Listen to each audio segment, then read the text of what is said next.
শেখ হাসিনা। প্রিয় বন্ধুরা, আজকের বক্তব্য রাখবো না।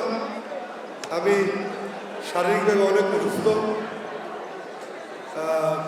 তারপরে অনেক কষ্ট করে পড়েছি। আমাদের ইঞ্জিনিয়ার ইশাক, আমাদের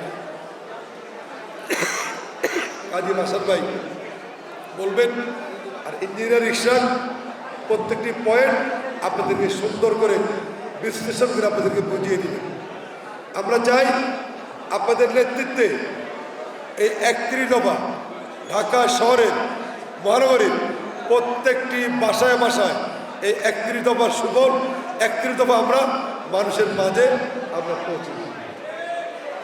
আমরা বিশ্বাস করি আগামী দিনে এই 31 দফা বাস্তবায়নের মাধ্যমে তারেক রহমানের নেতৃত্বে একটি সুন্দর বাংলাদেশ প্রতিষ্ঠা করে আমরা দেশের মানুষকে আমরা উপহার দিতে পারি।